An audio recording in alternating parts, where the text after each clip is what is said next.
Carol Shields uses the idea of keys as a way to explore our inner lives. I discuss this and more on today's episode.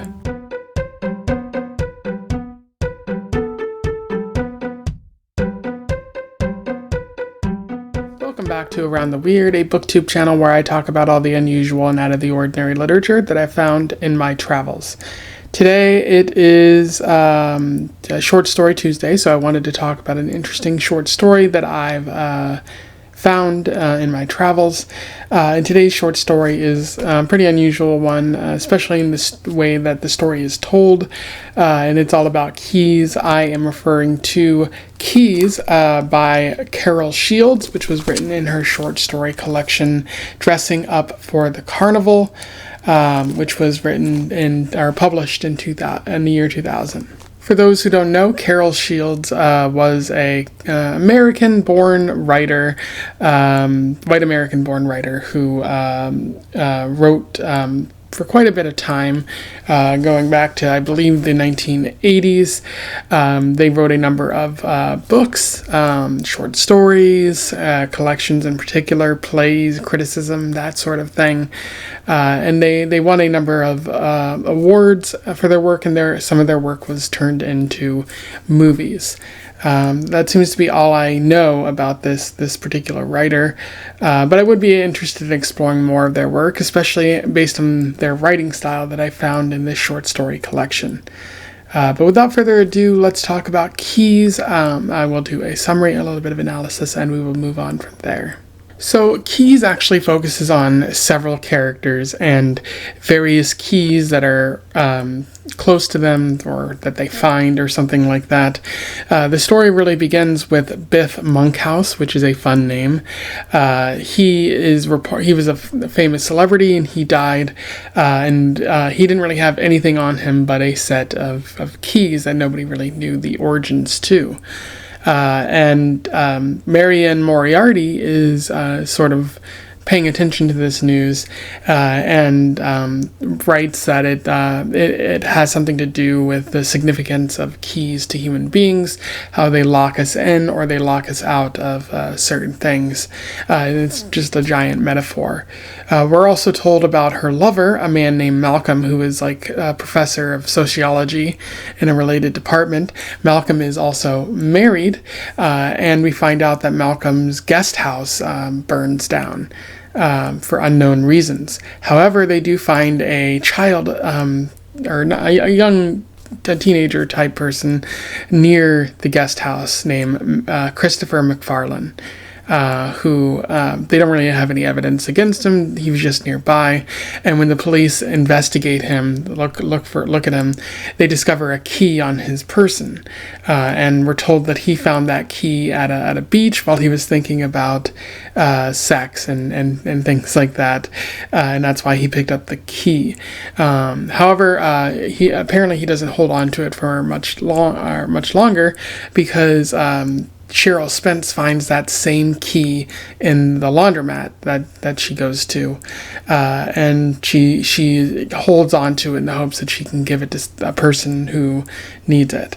We're also told about how Cheryl is trying to remake her life. She's gone through a stressing event and is just trying to, carry on with her life, and we're told that she visits a lot of museums, but one that she hasn't visited is the Museum of Keys in Buffalo, and we're told about the owner of the museum as well as his wife, who died at a pretty young age, and sometimes the Museum of Keys has school tours, and one of the young boys who goes on a school tour sees a key, a Babylonian key, and it makes them reach for a key that they have around their neck, which is their house key that their mother has made them want to hold on to pretty securely.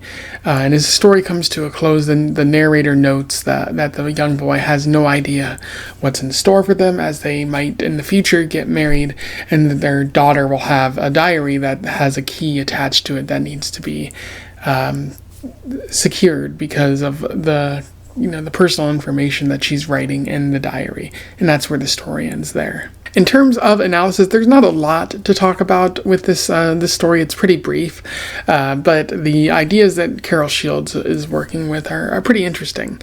One of the themes that she's working with here is that of keys. Shields uses keys as an avenue to sort of explore these barely related characters. A lot of these characters, they cross paths. Like Marianne has her lover Malcolm. Malcolm's house was burned down by Christopher, but they're not really that well related. It's more of a jumping off point, which is very fascinating. Kind of like a stream of consciousness writing where you're talking about this person, then you move on to that person, then you move on to that person. Kind of a chain of characters that you're following. Like you see Marianne's affair and the work that she does, Christopher's puberty that he's going through and how he's becoming more focused on sex.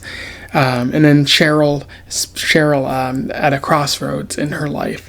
All of them sort of struggling with things, and essentially what we're doing is unlocking their inner lives, which are mysterious to us, maybe more well known to them, although in a few moments I might dispute that. But these keys provide us with an opportunity to learn more about these characters. Shields is also talking a little bit about the unknown, at least that's my perspective on the story. We see how inner lives and even the future can be unknown to ourselves. We don't really know what's in store, and sometimes, we're not really sure what's going on with ourselves.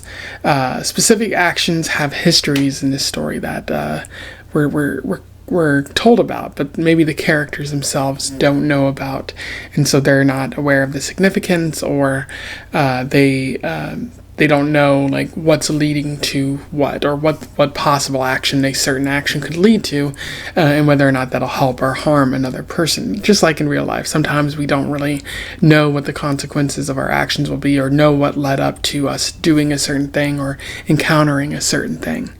Cheryl's personal discovery is a good example of the unknown, because we're told like why things are happening and why she needs to make a change, but Cheryl might not know about that herself. She's not really that introspective, and she might become more as time goes on, but a lot of the time, our lives around us can be unknown to us unless we engage in conscious introspection. So again, what Shields is doing is providing keys to this inner life. Even though they're unknown to the character, they're known to us, and they might eventually become known to the character if they unlock their own keys to sort of that personal discovery. Anyway, those are my thoughts on Keys by Carol Shields. Pretty simple, short story. One that you probably won't find unless you seek out this book, this collection. So I highly recommend that you maybe go to your library and find it. Many of the short stories in this collection are pretty zany, pretty unusual, and Carol Shields has a very strange writing style. I don't know if it's limited to just this book or if it might be found in other things that she has written, but I would be interested in sort of exploring that and finding out more there. So yeah, if you have any recommendations, or not any recommendations, but if you have any thoughts, if you want to say something about my review here, let me know in the comments below. I would love to hear from you. Otherwise, don't forget to like, share, and subscribe so that other people can find out about this short story, this author, or this collection if they don't already know. And until then, I wish you the best of luck in your weird and key-based travels. Farewell.